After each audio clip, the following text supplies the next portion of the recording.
ಜನಸೇವೆ ಸಲ್ಲಿಸುತ್ತಿರುವ ಜನನಾಯಕರು, ಸಂಘಟನಾ ಚತುರರು, ಅಭಿವೃದ್ಧಿಯ ಹರಿಕಾರರು ಹಾಗೂ ಪಕ್ಷದ ಏಳಿಗೆಗಾಗಿ ಅಹರ್ನಿಶಿ ಶ್ರಮಿಸುತ್ತಿರುವ ಸೈದ್ಧಾಂತಿಕ ಬದ್ಧತೆ ಮತ್ತು ಪಕ್ಷ ನಿಷ್ಠೆಯ ನಾಯಕರಾದ ಯಲಹಂಕ ವಿಧಾನಸಭಾ ಕ್ಷೇತ್ರದ ಜನಪ್ರಿಯ ಶಾಸಕರು, ಜನಮನದ ಜನನಾಯಕರಾದ ಶ್ರೀ ಎಸ್.ಆರ್. ವಿಶ್ವನಾಥ್ ರವರ ಜನ್ಮದಿನವನ್ನ ಅಭಿಮಾನಿಗಳು, ಕಾರ್ಯಕರ್ತರು ಹಾಗೂ ಪಕ್ಷದ ಮುಖಂಡರ ಸಮ್ಮುಖದಲ್ಲಿ ಅತ್ಯಂತ ಸಂಭ್ರಮ, ಸಡಗರ ಮತ್ತು ಅದ್ದೂರಿಯಿಂದ ಆಚರಿಸಲಾಯಿತು. ಇದೇ ಸಂದರ್ಭದಲ್ಲಿ ಜನ್ಮದಿನವನ್ನ ಶಾಸಕರಿಗೆ ಬೃಹತ್ ಹೂವಿನ ಹಾರ, ಪುಷ್ಪಗುಚ್ಛಗಳನ್ನು ನೀಡಿ ಶುಭಾಶಯಗಳನ್ನು ಕೋರಿದ ಅಭಿಮಾನಿಗಳು ವಿಶೇಷವಾದ ಉಡುಗೊರೆಯನ್ನ ನೀಡಿದ್ರು ಹಾಗೂ ಮುಖಂಡರು ಅವರ ಉತ್ತಮ ಆರೋಗ್ಯ, ದೀರ್ಘಾಯುಷ್ಯ ಮತ್ತು ಇನ್ನಷ್ಟು ಜನಸೇವೆಯನ್ನ ಮಾಡುವ ಶಕ್ತಿ, ಸಾಮರ್ಥ್ಯವನ್ನ ದೇವರು ಕರುಣಿಸಲಿ ಅಂತ ಹಾರೈಸಿದ್ರು.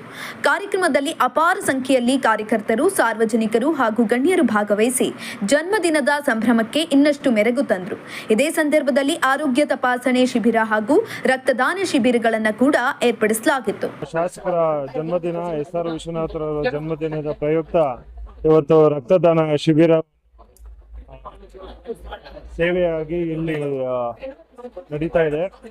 ಈ ಸಂಭ್ರಮ ವಾತಾವರಣದಲ್ಲಿ ಎಲ್ಲರೂ ಬಂದು ರಕ್ತವನ್ನು ದಾನವನ್ನು ಮಾಡ್ತಾ ಇದ್ದಾರೆ. ರಕ್ತನೇ ಶ್ರೇಷ್ಠ ದಾನ ಆಗಿದೆ. ಇಲ್ಲಿ ಸುಮಾರು ಜನ ಬಂದು ಎಲ್ಲ ರಕ್ತವನ್ನು ದಾನವನ್ನು ಮಾಡ್ತಾ ಇದ್ದಾರೆ.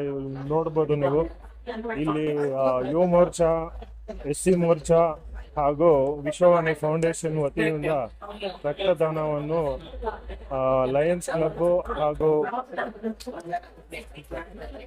ಕಿಡ್ವಾಯ್ ಹಾಗೂ ರೋಟರಿ ಕ್ಲಬ್ ಕೂಡ ಇಲ್ಲಿ ಸೇರ್ಕೊಂಡು ರಕ್ತದಾನ ಶಿಬಿರವನ್ನು ಮಾಡ್ತಾ ಇದ್ದೀವಿ. ಸುಮಾರು 1500 ಯೂನಿಟ್ ದಾನವನ್ನು ಮಾಡುವ ನಿರೀಕ್ಷೆ ಇವತ್ತಿದೆ.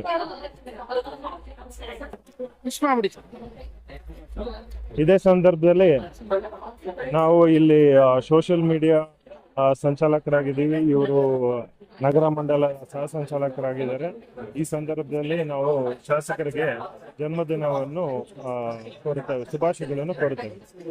ನಾವು ನಮ್ಮ ಮಾಚೋಳ್ಳಿ ಗ್ರಾಮದಿಂದ ಎಲ್ಲ ನಾವು ಸದಸ್ಯರು ಕೂಡಿ ಜೊತೆಗೆ ಬಂದು ನಮ್ಮ ಯಲಹಂಕ ಗ್ರಾಮಾಂತರ ಶಾಸಕರಾದಂಥ ಶ್ರೀಯುತ ವಿಶ್ವನಾಥ್ ಅಣ್ಣವರಿಗೆ ಹುಟ್ಟುಹಬ್ಬದ ಶುಭಾಶಯ ಕೋರಿ ಈಗಾಗಲೇ ನಾವೆಲ್ಲರೂ ಈ ಹೆಲ್ತ್ ಕ್ಯಾಂಪ್ ಮತ್ತೆ ಈ ಬ್ಲಡ್ ಡೊನೇಷನ್ ಕ್ಯಾಂಪ್ ನಡೀತಾ ಇದೆ. ಈ ಕ್ಯಾಂಪ್ ಅಲ್ಲಿ ಭಾಗವಹಿಸಿ ನಾವು ಕೂಡ ನಮ್ಮ ರೋಟರಿ ಸಂಸ್ಥೆಯ ಮಾಜಿ ಅಧ್ಯಕ್ಷ ಆಗಿದ್ದೆ, ಇವರೆಲ್ಲ ನಮ್ಮ ಮೆಂಬರ್ಗಳಾಗಿದ್ರು.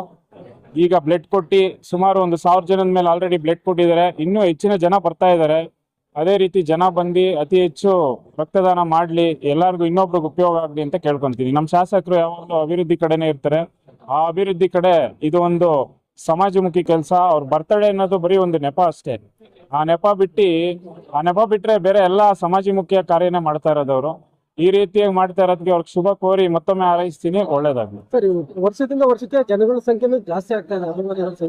ಸರ್, ಈಗ ನೋಡಿ, ಸುಮಾರು ನಾವು ಎಲ್ಲ ಈಗ ಬಹಳ ವರ್ಷದಿಂದ ಪಕ್ಷದಲ್ಲಿ ಇದ್ದೀವಿ. ನಾವು ಕೂಡ ಬರ್ತಾ ಇದ್ದೀವಿ. ಮುಂಚೆ ಇಷ್ಟು ಜನ ಇರಲಿಲ್ಲ. ಈಗ ಒಂದು 2-3 ವರ್ಷದಿಂದ ನಮ್ಮ ಶಾಸಕರಿಗೆ ಅತಿ ಹೆಚ್ಚು ಬಲ ಬಂದಿದೆ.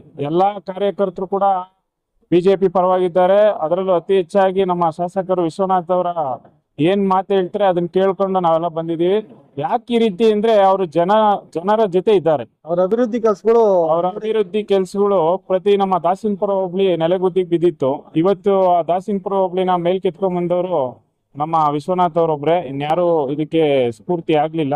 ಈ ಕಾರ್ಯಕ್ರಮ ಈ ತರ ಮಾಡ್ತಾ ಇರೋದ್ರಿಂದ, ಸೇವೆ ಮಾಡೋದ್ರಿಂದ ಇವರಿಗೆ ಜನಸಂದಣಿ ಜಾಸ್ತಿ ಆಗಿ ಒಬ್ಬರಿಂದ ಒಬ್ರು ಪಕ್ಷಕ್ಕೆ ಸೇರ್ಪಡೆ ಆಗಿ ವರ್ಷ ಜನ ಜಾಸ್ತಿ ಆಗ್ತಾರೆ. ಕಾರ್ಯಕ್ರಮಕ್ಕೂ ಜನ ಜಾಸ್ತಿ ಬರ್ತಾರೆ. ಸಚಿವರಾಗಿ ನೋಡ್ಬೇಕು ಅಂತ ಏನಾದ್ರೆ ಇಷ್ಟಪಡ್ತೀರಾ? ಖಂಡಿತ ನಮ್ಮ ಶಾಸಕರನ್ನ ನಾವು 2028ಕ್ಕೆ ಮೊದಲ ಸರ್ಕಾರ ಬಿಜೆಪಿ ಸರ್ಕಾರ 100% ಬರುತ್ತೆ. ಈ ಭ್ರಷ್ಟ ಕಾಂಗ್ರೆಸ್ ಸರ್ಕಾರ ಹೋಗುತ್ತೆ. ಬಂದ್ಮೇಲೆ ನಮ್ಮ ಸಚಿವರು ಮೊದಲನೇ ಪಟ್ಟಿಯಲ್ಲೇ ನಮ್ಮ ನಮ್ಮ ವಿಶ್ವನಾಥ್ ಅಣ್ಣವರು ಸಚಿವರಾಗಿ ಒಳ್ಳೆ ಆಕಾಂಕ್ಷಿಯಾಗಿದ್ದಾರೆ. ಅವರು ಒಳ್ಳೆ ಸಚಿವ ಸ್ಥಾನ ಪಡ್ಕೊಂತಾರೆ. ಆದ್ರೆ ನಾನು ಅವ್ರನ್ನ ಕೇಳ್ಕೊಂತೀನಿ, ನಮ್ಮ ಹಿರಿಯ ನಾಯಕರನ್ನ, ಅವ್ರಿಗೆ ಪೊಲೀಸ್ ಇಲಾಖೆ ಅಂತ ಹೋಮ್ ಡಿಪಾರ್ಟ್ಮೆಂಟ್ ಕೊಟ್ರೆ ಬಹಳ ಚೆನ್ನಾಗಿ ಮೇಂಟೈನ್ ಮಾಡ್ತಾರೆ. ನಮ್ಮ ಶಾಸಕರು ಅದರಲ್ಲಿ ಬಹಳ ಪ್ರವೀಣರಿದ್ದಾರೆ ಅಂತ ನನ್ನ ಇದು ಒಂದು